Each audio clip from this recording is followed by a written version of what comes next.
ఏం కథ ఇది?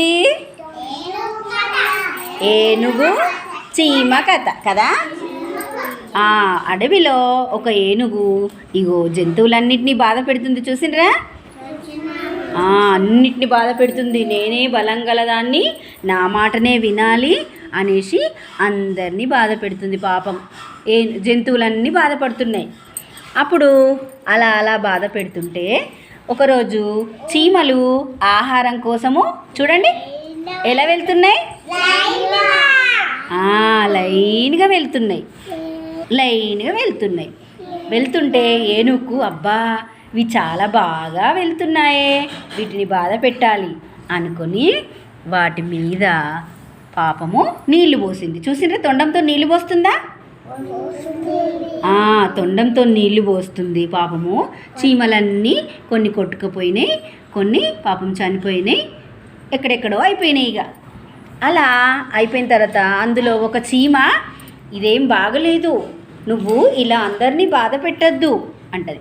అప్పుడు ఏనుగేమంటది, నువ్వు ఎంత చిన్నగా ఉన్నావు, నా వేలంతా కూడా లేవు, నువ్వు నాకు చెప్తున్నావా, నా ఇష్టం వచ్చినట్టు చేసుకుంటాను, నువ్వు నాకు చెప్తున్నావా, నా ఇష్టం వచ్చినట్టు చేసుకుంటా అంటది ఏనుగు.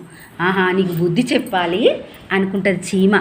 బుద్ధి చెప్పాలనుకొని తాను తింటున్న గడ్డిలో వెళ్ళింది. చూసిండ్రా? వెళ్తుంది. మెల్లమెల్లగా వెళ్ళి దాని ముక్కులో తొండంలోకి వెళ్ళి కుట్టింది. ఇగో చూసిండ్రా? కుట్టింది. ఇగో ఇక్కడ కుడుతున్నా చూసిండ్రా? ఏనుగు ఏమన్నది?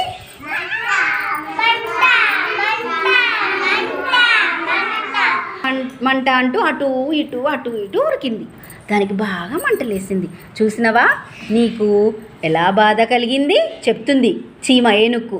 నీకు ఎలా బాధ కలిగింది నేను కుట్టడం వల్ల, మరి అన్ని జంతువులను నువ్వు బాధ పెడుతున్నావు, అందరికీ బాధ కలగదా అని చెప్తుంది. అప్పుడు ఏనుగంటది, అవును నిజమే, నేను ఇప్పటి నుండి ఎవరినీ బాధ పెట్టను, అందరూ నా ఫ్రెండ్స్ అనేసి అన్ని జంతువులతోని ఆడుకోవడం స్టార్ట్ చేసింది. చూడండి, చీమ, ఏనుగు, లయన్, జిరాఫీ అన్ని జంతువులతోని ఏనుగు ఏం చేస్తుంది?